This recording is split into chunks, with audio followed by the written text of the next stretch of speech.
G'day guys, this is going to be a video on how to do an automated spray with the all new P150 MAX.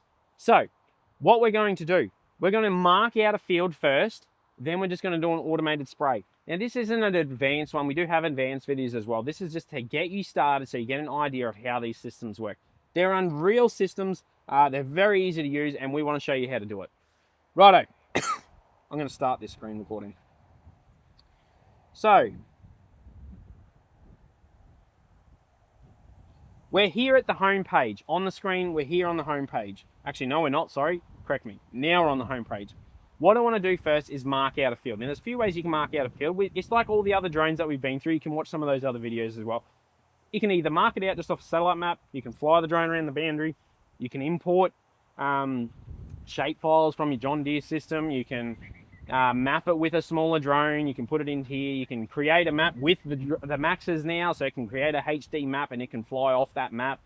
There's multiple different ways you can create a map. For this video, because I wanted to show you how the autonomy works, I'm just going to create one on the satellite map. So all I'm going to do, down the bottom right hand corner, I'm going to click on mapping. I'm just going to create a little, all I'm going to do is click on the map like that. I'm going to close that. That's a basic little map. That's as easy as it is, straightforward, just like that. I'm just going to go save. I'm going to go to start operation. Once I save this, I'm just going to go test, save. Now, I'm back on the home screen. All I'm going to click is that field. I'm going to click on that field, click on that. Now, it tells me what it is. I can select multiple fields if I want, like smaller ones. I'm just going to hit confirm. Now, it comes up with this warning. This is because we aren't connected to a base station. You don't need to be connected to a base station, but it's saying, look, this might not be perfect, this field. It might be out a little bit or something like that. Are you okay to proceed, or do you want to do an offset? We do have a video on how to do an offset. Watch that one as well. But I'm not going to worry about an offset for this video because I know it's pretty good. I'm going to go cancel because I'm not going to do one. So now we come to this page here. All I'm going to go into, I'm going to set up my operation settings. So you can see we've got all lines here. I'm going to click on operation settings. I'm going to select how much I want to put out.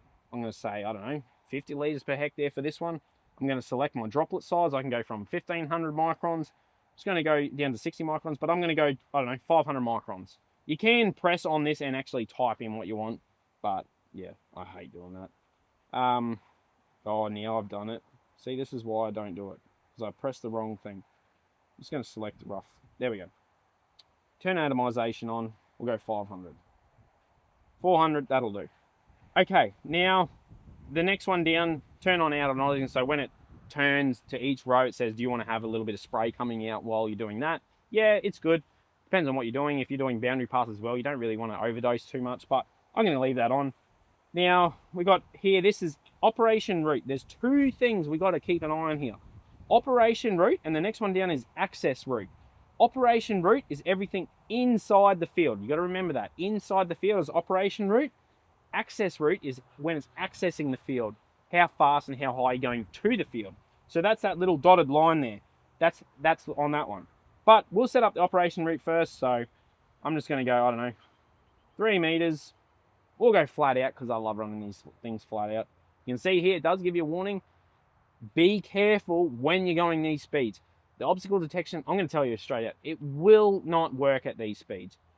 Like, I have seen it work. It does work at these speeds, but I'm not going to tell you to do it because don't have a tree in the middle of the field and expect that 72 kilometers an hour, it's going to pull up enough in time. If you have a full load, it's not going to give itself enough room. Saying that, if it's a big sort of open tree or something like that, yes, it will sense it and slow down and go around it. But we just tell people now, do not rely on it. I don't know any brand of manufacturer of drone that will sense it at that speed. They say they will, but I've seen them all crash. So we're going to go out of that. Now we're going to go down here, route direction and spacing. We're still in the operation. This is where you select, you can select it to go any way you want, or you just hit optimal and it'll make it the quickest and the best way to do it. And this is your spacing, obviously, depending on what droplet size. Talk to us or one of the boys, depending on what you want, what you're doing to what spacing you want to do. Depends on your height, your speed, your droplet size, your product, everything like that. So we'll go out of that. We'll just do 5 meters. Boundary safety distance, that's how close it's going to get to your boundary. So, we can make it go more and it'll get closer. You can go less and go. You can select to do You know, say if you got trees just on this edge, so if I click on number 1, I can say I want to stay a bit more off that edge because there's trees on that edge. You can do that as well. I'm not going to worry about that for this video. Same with the obstacle, safe and distance. It tells you how far you stay away from the obstacles. Now the other one, access route. So you select how high, how fast you want to go there. You can, you know, add in edit safety points. So I can add in, go around an area first. I can tell it to just go straight to the field, like no matter where it finishes, it'll come straight home. But that's quite dangerous because if there's a tree between you and where it finishes, it'll go straight through that. So what I always do is we just keep it on. If I delete that, go back. If I keep it on the safety point mode, it'll always come to that point first before it comes back. It's just something that you don't have to think about. It's just so much easier. So if I put it on safety mode, you'll see now it gives me a big warning. Now in that grey area there on the field, it could potentially come back in that grey area. So we'll go out of that because I'll just keep it on safety mode. Go down here, we've got some more settings here, terrain following. So I can have it on in the field the whole time. I can have it on either all off if I'm just doing, say, pelleting above trees. I don't want it going up and down with each tree. I just want to go at a fixed height at, say, 30 meters or something like that. It'll follow that height the whole time. Now, if you have like a big gully between you and the spray job, you might want to turn terrain following off on the way to the job. So just in the operation, that way it doesn't dip down into the gully then it'll just go up to a certain height and go straight across, then start following the train. So there's different sort of scenarios. We do go through all of this stuff when you actually get your drone as well, guys. So it's not like you just literally spend the day with you out on the field. One of our trainers here spends a day with you on the field showing you how to do this. Pretty much showing you how not to crash. We'll keep this all on. Obstacle avoidance, like I said, just leave it on. It's unreal, this obstacle avoidance, but don't 100% rely on it. It will not work it will work 99.9% of the time, but the 1% of the time it won't, will cost you, and no manufacturer will warrant a obstacle avoidance crash. Map 3 3D flight. So that's, instead of going around stuff like obstacles, it's going to go over them. Good and bad. So say, for instance, these trees here. We want to go around them. We don't want to go over them because I don't want to spray the trees. I would only really use Map 3 3D flight in very, very steep country. So it's like looking in front of it before, so they'll start going over. Or orchards. If you're just in normal, just leave it off. I wouldn't even have it on. Very good for very steep country, but that's about it. Or orchards. Because you want to, with an orchard, you want to go over the tree and you want to spray the tree. Normal country, you just want to go around the tree. We're going to advanced. Now, advanced is obviously advanced. There's a lot of features in here. Edge application. This is just like a boundary pass. You can turn that on. There's a few other options in here now as well. You can do annular edge application, so we can turn that on. And if I turn on edges only, you can see now it's doing like a circle. So it's going to go in, keep going in and in and in. So we can select, you know, how many we want. We want 5 circles. It'll do it in. So awesome little like pivots and stuff like that. Circle blocks. Unreal for that sort of stuff. We can turn that off now. I'm not going to do a boundary pass, but it's just an option. You can see you can go in there and turn it on. You can just do just a boundary pass, or you can do a boundary pass and a normal pass inside the field. You can do all that. Now, standard route range. Now, that's where you can select, you know, if you just want to do one side of the field, you can change it. Now, there was a little thing here the other day too, which one of my guys showed me. You can actually convert this whole field to a custom route now. So what that is it's actually, if you want to just do certain paths, you can just select those paths that you want to do. We'll go into more of that, I think, with another video, but that's a handy little thing. So I'm going to go out of it, but because we're not going to do it. Now, obstacle uses across field. So if you mark a field, right, you come back in another year's time, you mark a new field, it's going to use those obstacles from that other field behind it. Even though you probably wouldn't even mark a new field because you're going to use that same field. But it'll bring all the obstacles from other fields around it into that field. So it's awesome little safety feature, works great.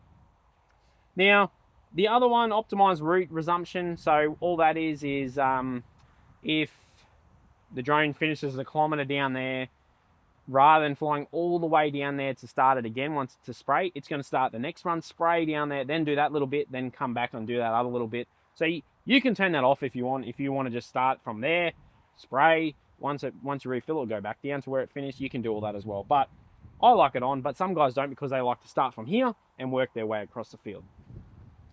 3D route operation. So that is where if we map with the smaller drone, so like a DJI Mavic, or if we map with this Max and it's created all heights for us, which a lot of guys actually use now. We actually started using it quite a fair bit.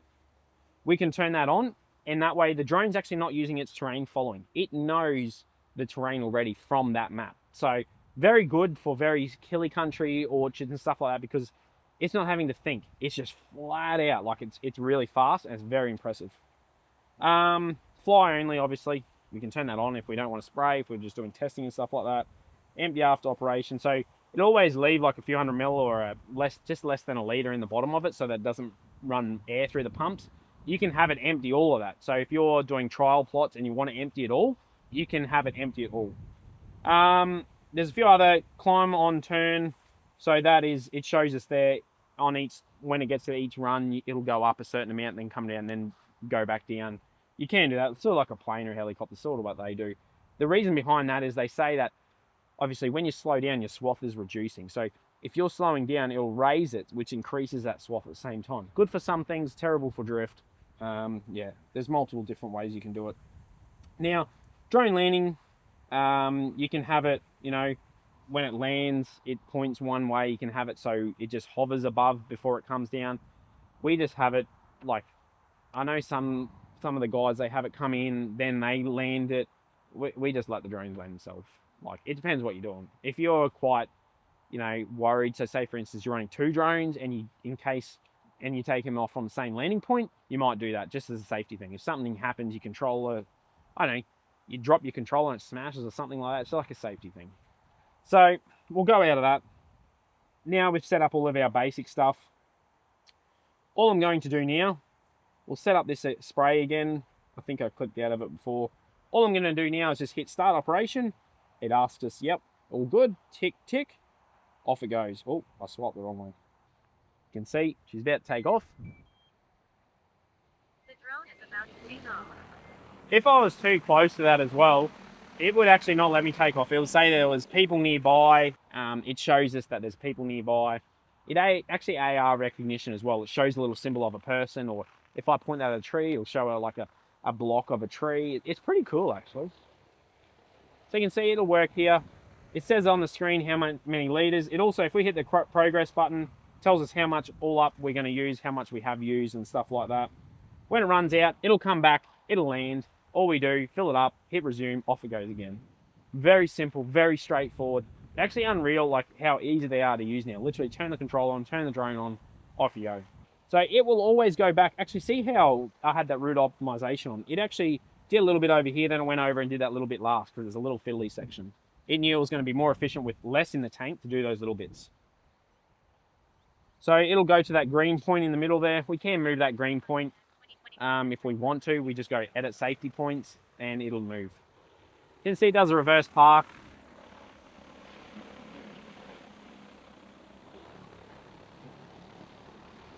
Lands just like that. Easy as that. Done, dusted. We can go complete operation and we'd be on to the next field. Very good. Thanks for watching, guys. It's another awesome video. We'll go on to the next tutorial. Stay tuned.